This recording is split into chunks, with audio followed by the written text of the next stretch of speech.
System, human excretory system इसमें complete करेंगे। इस वीडियो में आज हम पूरा एक्सक्रीटरी सिस्टम पढ़ेंगे, ठीक है।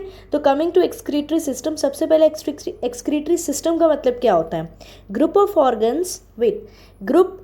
Organs which are involved in the process of removing waste material from human body as excretory system. मतलब क्या? ऐसे कुछ ऑर्गन्स हैं, ठीक है, ऐसे कुछ ऑर्गन्स हैं, मतलब ऐसे कुछ बॉडी पार्ट्स हैं जो मेनली हमारे बॉडी में से वेस्ट मटेरियल बाहर निकालते हैं। किसको निकालते हैं? वेस्ट मटेरियल बाहर निकालते हैं। तो ऐसा ये जो प्रोसेस है बाहर निकालने का, इसी को ये पूरा एक सिस्टम जैसा काम कर रहा है, तो हम इसको एक्सक्रीटरी सिस्टम बोलते हैं। और जो ऑर्गन्स ये काम में इन्वॉल्व होते हैं, वेस्ट मटेरियल को बाहर निकालने में जो काम आते हैं, वैसे ऑर्गन्स को हम बोलते हैं एक्सक्रीटरी ऑर्गन्स। क्या बोलते हैं? Excretory organs. तो हमारे पास टू टाइप्स ऑफ ऑर्गन्स होते हैं। जैसे कि हमने एक्सक्रीटरी सिस्टम को ही दो डिवीजन में डिवाइड किया। एक होता है प्राइमरी, एक होता है सेकेंडरी। प्राइमरी मतलब जो मेन मतलब जिसका एक्चुअल काम है, ठीक है। तो प्राइमरी एक्सक्रीटरी ऑर्गन्स होते हैं जैसे वन पेयर ऑफ किडनी, ठीक है, और मैं यहाँ लिखती हूँ वन पेयर ऑफ किडनी, ठीक है, one pair of ureter, okay, एक मिनट, है ना, ठीक है, यूरेथ्रा, यूरिनरी ब्लैडर,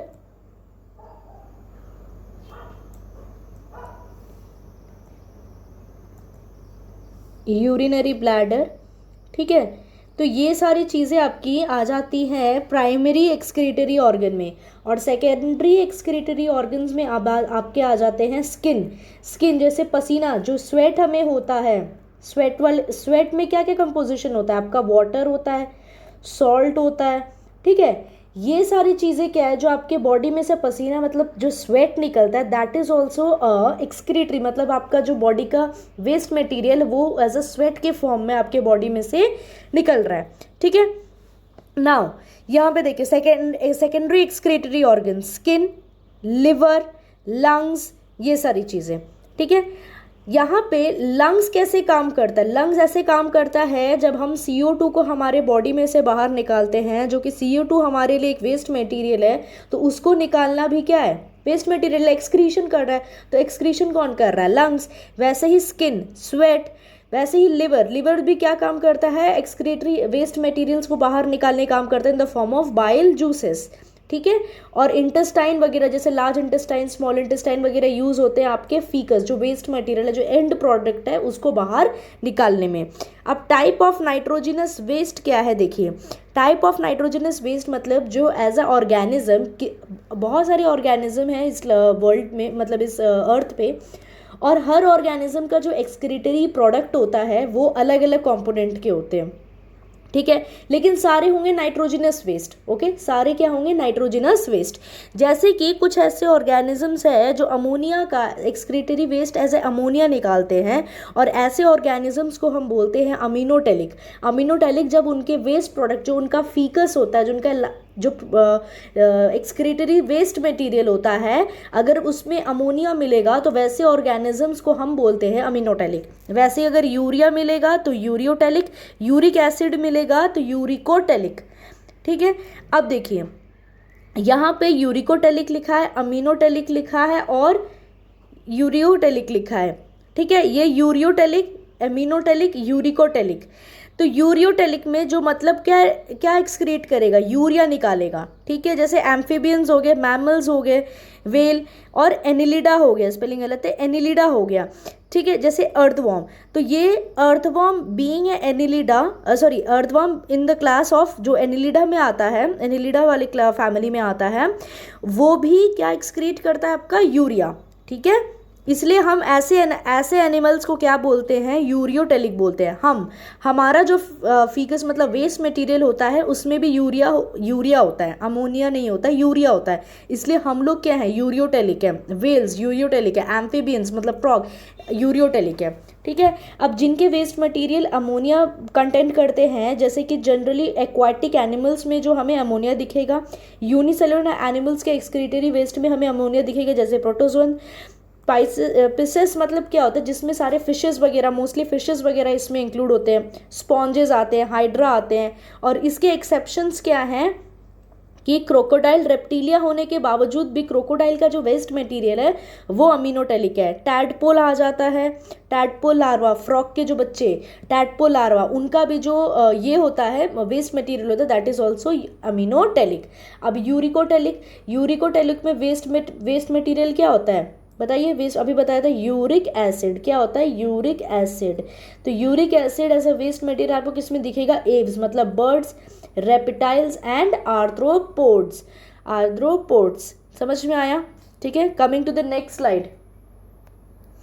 देखिए, अब देखिए primary excretory organs. Primary excretory organs क्या है, one pair of kidney is present in the abdominal cavity of human body. एक पेयर ऑफ, देखिए ये आपका किडनी है, बीन शेप। ठीक है, ऐसे एक नली जाएगी आपके, ठीक है, ऐसे ब्लैडर बनेगा। वेट, थोड़ा रफ डायग्राम ही बना रही हूँ मैं, ठीक है, ऐसे। तो ये किडनी, यूरेटर, यूरिनरी ब्लैडर और यूरेथ्रा। ठीक है, तो this is what, this is kidney, ठीक है, ये किडनी है, ये यूरेटर, ये यूरिनरी ब्लैडर है ना, यूरिनरी ब्लैडर है, और ये यूरेथ्रा है। ये क्या है, यूरेथ्रा है। ठीक है, आप लोग एनसीईआरटी के बुक से डायग्राम अच्छे से बना लीजिए, मैंने यहाँ पे रफ में ही बनाया। तो ये जो दोनों किडनी है, ये दोनों किडनी आपके एक्सक्रीशन में मदद करता है। यहाँ से यूरिन फिल्ट्रेट होकर कहाँ जाता है, यूरेटर। यूरेटर सिर्फ और सिर्फ एक पैसेज का काम करता है, और फिर ये सारी चीज़ें जाके कहाँ कलेक्ट हो जाती है, आपके यूरिनरी ब्लैडर में। और जब आपको सिग्नल दिया जाता है तब आप क्या करते हैं, यूरिन बाहर पास करते हैं with the opening called as urethra, अब देखिए यहाँ पे क्या लिखा है, reddish brown bean shaped organ. किसके बारे में बात की जा रही, किडनी के बारे में बात की जा रही। ठीक है, और एक किडनी, मान लीजिए ये एक किडनी है, इस एक किडनी में क्या होता है कि बहुत सारे ऐसे नेफ्रॉन्स होते हैं, और यही नेफ्रॉन्स जो हैं फंक्शनल यूनिट का काम करते हैं, मतलब एक्चुअल जो फिल्ट्रेशन का काम है वो यही न्यूरॉन्स करते हैं, नेफ्रॉन करते हैं। ठीक है, सो एक किडनी में अप्रॉक्स, ठीक है, made up of approx 10 million nephrons in one. ठीक है, तो nephron is what, it is a functional unit. Functional unit इसलिए बोला गया है कि जो फिल्ट्रेशन का एक्चुअल काम है वो हमारा नेफ्रॉन ही करता है। Responsible for the removal of nitrogenous waste from the blood flow, और ब्लड में से भी जो भी आपका नाइट्रोजनस वेस्ट है उसको भी किडनी ही निकालता है in the form of what, बताओ, responsible for the removal of nitrogenous waste from the blood flow. जो भी आपके ब्लड में गंदी चीज़ें हैं जो निकालनी है वो भी आपका नेफ्रॉन ही निकालता है। ठीक है, अगर आप ये देखें तो this is a cup like structure, ये एक कप जैसा स्ट्रक्चर है जिसको हम बोलते हैं ग्लोमेरुलर फिल्ट्रेट। क्या बोलते हैं, ग्लोमेरुलर ये Bowman capsule, cup like structure है जिसको बोलते हैं बाउमन कैप्सूल। ठीक है, और इसमें जो चीज़ छन के आती है, ये देखिए, अच्छा एक चीज़ देखिए, ये होता है एफरेंट आर्टरी, जो एफरेंट ए पहले आता है मतलब लेके आता है। ठीक है, ब्लड लेके आया, ठीक है, और ये जब यहाँ पे ब्लड फिल्ट्रेट हो गया, और ये चीज़ यहाँ से इफरेंट आर्टरियोल इसको क्या करता है, लेके चला जाता है। क्या करता है, लेके चला जाता है। फिर से सुनिए मेरी एक बात, ये जो कप लाइक स्ट्रक्चर है इसको बोलते हैं बाउमन कैप्सूल। ये एक एफरेंट आर्टरियोल है, मतलब यहाँ से ब्लड आएगा आपके पास, इसके पास बाउमन कैप्सूल के पास, और यहाँ पे ये फिल्टर करेगा। जब फिल्टर करेगा, फिल्टर के बाद जो भी उसका पास बचेगा वो बाकी रेस्ट लेके चला जाएगा इफरेंट के थ्रू। तो इसी को बोलेंगे इफरेंट आर्टरियो। ठीक है, अगर आप नीचे दिखेगा तो ये जो है rest part which is called as glomerular filtrate, मतलब यहाँ से जो भी चीज़ें फिल्टर होती है, जो वो फिल्टर है, फिल्टर पार्ट को बोलते हैं ग्लोमेरुलर फिल्ट्रेट। क्या बोलते हैं? Glomerular filtrate. अब नीचे जो पाइप जा रही है इसको बोलते हैं प्रॉक्सिमल कन्वोल्यूटिव ट्यूब्यूल, पीसीटी। यहाँ पे क्या होता है, ये जो पीसीटी वाला एरिया है यही वाटर परमिएबल है। पीसीटी वाला एरिया ही क्या है आपका? वाटर परमिएबल है, मतलब अंदर जा सकता है और बाहर से, मतलब अंदर से भी बाहर आ सकता है, बाहर से भी अंदर जा सकता है। और ये जो एक लूप बना रहा है, this bending is called as loop of Henle's. Bending is known as loop of Henle's. यही चीज़ें जब आपकी ऊपर की तरफ जब ये पाइप है, मतलब ये नली है, इसको बोलते हैं डिस्टल कॉन्वोल्यूटेड ट्यूब्यूल। क्या बोलते हैं? Distal convoluted tubule. ठीक है, इसमें भी एब्जॉर्प्शंस होते हैं, लेकिन यहाँ पे जो पानी होता है वो इम्परमिएबल है, मतलब यहाँ पे पानी को आना और जाना इसका रेस्ट्रिक्ट कर दिया जाता है। तो सारी चीज़ें यहाँ पे, सारा आयंस का भी, जैसे कि पोटेशियम हो गया, इन सारी चीज़ों का भी यहाँ पे एब्जॉर्प्शन होता है। बहुत सारे आयंस का एब्जॉर्प्शन होता है, जो भी वेस्ट चीज़ें उनका एब्जॉर्प्शन होता है। और फाइनली ये सारी चीज़ें कहाँ आती है? कॉमन डक्ट में आती है। इस कॉमन डक्ट को हम बोलते हैं कलेक्टिंग डक्ट। क्या बोलते हैं? Collecting duct. क्या बोलते हैं? Collecting duct. ठीक है, तो सीधा एफरेंट लेके आएगा, यहाँ फिल्ट्रेट बनेगा, और जो भी फिल्ट्रेट है उसको बोलते हैं ग्लोमेरुलर फिल्ट्रेट। फिर नीचे जाएगा चीज़ें पीसीटी में। पीसीटी में जो ये लूप है इसी को बोल रहे हैं, मतलब ये जो लूप है, बेंडिंग है, इसको बोलते हैं लूप ऑफ हेनलीज। लेकिन पीसीटी में वाटर परमिएबल है और डीसीटी में वाटर इम्परमिएबल है। यहाँ से जाके एक डक्ट में जाके कलेक्ट हो जाता है, जिस डक्ट को हम बोलते हैं कलेक्टिंग डक्ट। क्या बोलते हैं? Collecting duct. समझ में आया? समझ में आया? चलिए आगे बढ़ते हैं। ठीक है, यहाँ पे देखिए, ammonia plus carbon dioxide gives urea. ये यूरिया का केमिकल फॉर्मूला है आपका। Conversion takes place into liver through ornithine cycle. जो भी ये जो कन्वर्जन है, ये NH3 और CO2 मिक्स करके जो यूरिया बनाता है, ये मेनली एक साइकिल के थ्रू बनाता है, जो कि लिवर में मतलब होता है ये सारी चीज़ें। Hence urea is formed in liver. इसीलिए जो यूरिया होता है वो कहाँ बनता है? आपके लिवर में बनता है। Kidney receives maximum urea content through renal artery.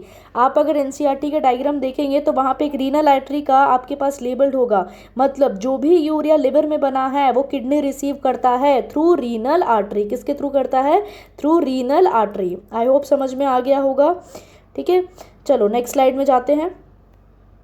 कम यूरिन फॉर्मेशन। यूरिन फॉर्मेशन में आपके टोटल 3 स्टेप्स हैं। ठीक है, नाउ ये एक्चुअली आपका उतना इंपॉर्टेंट नहीं है, बस आप एक ओवर थ्रू ले लेना एज, मतलब 10th के पॉइंट ऑफ व्यू से। लेकिन एज अ जनरल साइंस अगर आप कॉम्पिटिटिव एग्जाम्स वगैरह देते हैं तो इतना तो ज़रूरी, इतना पूछता है एग्जाम्स में, लेकिन 10th के बोर्ड के हिसाब से this is more than sufficient, बहुत इनफ है ये। तो यूरिन फॉर्मेशन में 3 स्टेप होता है। एक होता है ultra filtration. In this step each nephron receive blood from afferent artery. मैंने बताया था, एक लेके आता है, ठीक है, फिल्टर करता है और लेके जाता है। ये जो लेके आता है this is afferent, this is afferent, और ये जो लेके जाता है दिस इज इफेरेंट। ए पहले आता है अल्फाबेट में, ए तो लेके आएगा। ठीक है, यहाँ पे आपका कप लाइक स्ट्रक्चर था जिसको बोलते हैं बोमन कैप्सूल। क्या बोलते हैं? Bowman capsule. ठीक है, उसके नीचे पीसीटी, फिर ऊपर से लेके जाता है डीसीटी, ये सारी चीज़ें। तो ये क्या बोल रहे हैं? इन this step each nephron receive blood from. Nephron जो है कहाँ होते हैं? अभी बताया, फंक्शनल यूनिट है, कहाँ होते हैं? किडनी में होते हैं। ये ब्लड जो रिसीव करते हैं वो एफरेंट आर्टरियोल से रिसीव करते हैं। ठीक है, ultra filtration blood occurs through Malpighian body. यही मालफिजियन बॉडी क्या है? ये जो रिंग लाइक स्ट्रक्चर है, वेट मैं इसको जूम करती हूँ, आपको पता चलेगा। इस चीज़ को बोल रहा है, देखिए इस चीज़ को बोल रहा है, इस चीज़ को बोल रहा है मालफिजियन बॉडी, जो कहाँ होता है? आपके प्लेस बोमन कैप्सूल और ग्लोमेरुलर को मिला के क्या बनता है? Malpighian body. जब बोमन कैप्सूल और ग्लोमेरुलर को हम मिला के कहते हैं तब हम उसको क्या कहते हैं? Malpighian body. ठीक है, और यहाँ पे पोडोसाइट सेल्स होती हैं जो कि फिल्ट्रेशन में भी मदद करते हैं। अल्ट्रा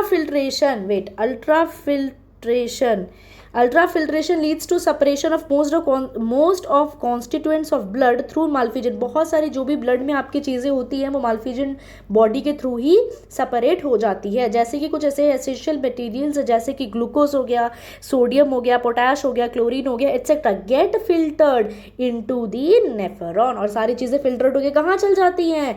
नेफ्रॉन के अंदर चल जाती हैं। कहाँ चल जाती हैं? नेफ्रॉन के अंदर। यहाँ आई, एफरेंट लेके आया, यहाँ पे चीज़ें फिल्टर हुई, नीचे आई, ठीक ठीक है।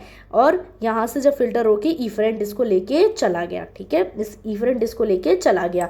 फ्लूइड फिल्टर, जो भी फ्लूइड फिल्टर होता है, जो भी मालफिजन बॉडी से, यहाँ पे ये पूरे एरिया को क्या बोलते हैं, मालफिजन बॉडी। मालफिजन बॉडी में कौन कौन आते हैं, बोमन कैप्सूल ऑफ और ग्लोमेरुलार। अगर इनमें से ये जब मालफिजन बॉडी में कोई भी चीज़, कोई फ्लूइड फिल्टर करता है तो उसको हम बोलते हैं ग्लोमेरुलार फिल्ट्रेट, जो कि इस कप लाइक स्ट्रक्चर में आके क्या हो जाता है, वेट पेन चेंज करने, कलर चेंज करने दीजिए, ठीक है, जो कि इसमें इस पे इस स्ट्रक्चर में आके क्या हो जाता है, आके फिल्टर कर जाता है, ठीक है।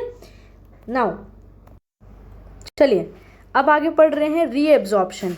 रीएब्जॉर्प्शन का मतलब during ultra filtration most of the essential composition get separated from the blood flow.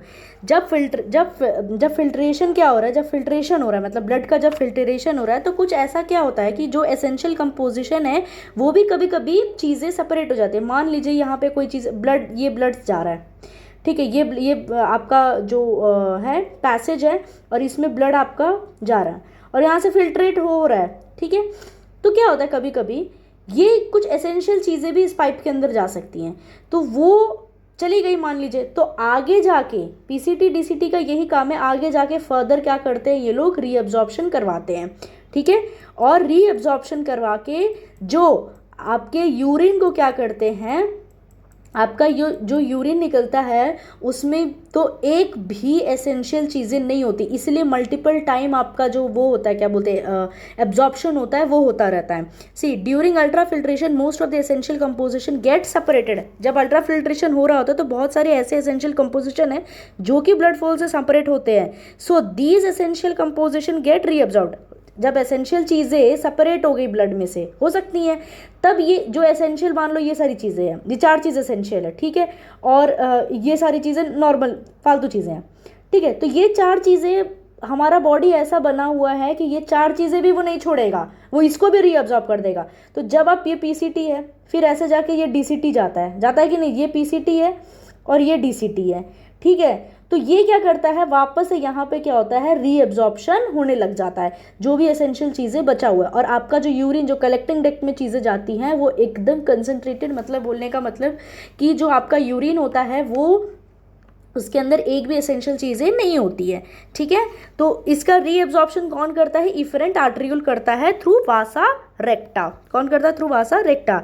अब असेंडिंग और डिसेंडिंग, अभी मैंने बोला ये जो लूप है, अभी मैंने बताया था कि ये जो लूप है, this loop is called as loop of Henle's. यहाँ पे एक इंपॉर्टेंट फंक्शन होता है, वो ये होता है कि यहाँ पे आपका ऑस्मोलैरिटी मेंटेन रहता है। अब आप पूछेगा ऑस्मोलैरिटी का मतलब क्या होता है। ऑस्मोलैरिटी का मतलब ये होता है कि जो भी चीज़ें आपकी जो रीअब्जॉर्प्शन वगैरह है वो प्रॉपरली हो और सारी चीज़ें एक लेवल में मेंटेन रहें। जो आयंस का आना जाना, जो जितने आयंस आपकी, मतलब आपकी बॉडी में जो भी, मतलब वो जो फिल्ट्रेट है उसमें क्या प्रेजेंट है, नहीं प्रेजेंट है, एक जो एक कंपोजिशन होता है उस यूरिन का या उस फिल्ट्रेट का, उसको मेंटेन करना, उसको बोलते हैं ऑस्मोलैरिटी, ठीक है। आई होप समझ में आएगा। Coming to the next slide, जो हमारा लास्ट स्लाइड होगा, ठीक है।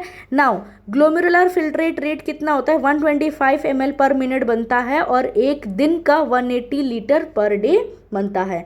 अब आता है थर्ड, जो यूरिन फॉर्मेशन में जो थर्ड पार्ट है, that is nothing but the tubular secretion. It is an active process, ये एक एक्टिव प्रोसेस है, ठीक है। In this step some materials from renal tubule is actively transferred into capillary of efferent arteriole. ये एक active चीज़ है, मतलब इसमें से क्या होता है, कुछ ऐसे मटेरियल्स हैं जो कि रीनल टिब्यूल से एक्टिवली ट्रांसफर कर दिया जाता है इफरेंट आर्टरियोल की कैपिलरी, मतलब नली में, ठीक है, जिसके वजह से क्या होता है, यूरिन का फाइनल फॉर्मेशन कंप्लीट यहाँ पे हो जाता है। और in the DCT part of nephron, in the DCT part of nephron, समझ गए। ये आपका पीसीटी, ये लूप ऑफ हेनलीज और ये ऊपर जाता हुआ डीसीटी, फिर यहाँ से सारी चीज़ें कॉमन डक्ट में आती है जिसको बोलते हैं कलेक्टिंग डक्ट। क्या होता है, कलेक्टिंग डक्ट। ये पीसीटी, ये डीसीटी, ठीक है। लूप ऑफ हेनलीज क्या ऑस्मोलैरिटी मेंटेन करता है। पूछेगा अगर आपको क्वेश्चन 1 मार्क में कि which organ does maintains the osmolarity, then you should be able to answer कि it is loop of Henle's. Okay, चलो Now, as a result, urine formation completes in DCT or part of nephron. Number of collecting ducts are present to receive urine from all the nephrons of kidney. अब जो collecting duct होती है उसमें जो सारे urine है वो जाके क्या हो जाती है, आपके कलेक्ट हो जाती है, ठीक है। अब ये नॉर्मल आप मैं कह लूँ कि थोड़ा एक्स्ट्रा है। एक्स्ट्रा क्या है पता होना चाहिए आदमी को। यूरिन का pH 6, वाटर उसमें 95% होता है, यूरिया उसमें 2.7% होता है और सॉल्ट उसमें 2% हो जाता है। जो भी यूरिया में स्मेल होता है वो इस वजह से होता है when oxidised converts into ammonia and causes smell. यही जो आप यूरिन जब पास करते हो, ठीक है, आप क्या पास करते हो, यूरिन। जब आप यूरिन पास करते हो ये बाहर आता है, ठीक है, आउट होता है। आउट होने के बाद with in the presence of oxygen ये यूरिन रिएक्ट करके अमोनिया बना देता है NH3, और ये ऑक्सीडाइज हो गया। तो ये ऑक्सीडाइज होने के वजह से ये अमोनिया बन गया और इसी के वजह से स्मेल हो जाता है, ठीक है। तो यूरिन में वो एक डिस्टिंक्ट स्मेल जो होती है वो इसी के वजह से होती है। और भी यूरिन में दूसरे कंपाउंड्स होते हैं, जैसे यूरिक एसिड भी होती है, कभी कभी विटामिन C, विटामिन D's वगैरह भी होते हैं। तो आप ये कहोगे कि अभी तो आपने बोला कि एसेंशियल चीज़ें नहीं होती, लेकिन बहुत वेरी लेस क्वांटिटी में उसका आपकी बॉडी में कोई यूज़ नहीं है, क्योंकि बॉडी इतना मतलब बॉडी इतना तेज तरार है, उसको पता है क्या चीज़ें एब्जॉर्ब करना और वो आराम से कर लेता है। अगर इन्हीं की चीज़, अगर इसका यूरिया का कंपोजिशन बढ़ जाता है आपके यूरिन में, तो फिर आपको फर्दर जो भी डिसऑर्डर्स वगैरह होना, डिजीजेज होना, वो होने लग जाता है, ठीक है। लाइट येलो कलर जो होता है आपके यूरिन का वो due to the presence of urochrome के वजह से लाइट कलर या लाइट येलो कलर आपके यूरिन का प्रेजेंस होता है। पर डे यूरिया एक्सक्रीशन जो होता है 25 to 30 ग्राम होता है। एवरेज यूरिन फॉर्मेशन होता है 1 to 1.5 लीटर पर डे। तो आज के क्लास में इतना ही, ये आपका कंप्लीट एक्सक्रीशन हो गया, ठीक है। आई होप आपको क्लास समझ में आया हो, ठीक है। अगर अच्छा लगा हो तो please like, share, comment and share, ठीक है। और कोई चीज़ जो आपको टॉपिक समझना होगा तो प्लीज़ कमेंट में, मैं इस पर वीडियो बना दूँगी, ठीक है। Bye bye, take care, see you in next video.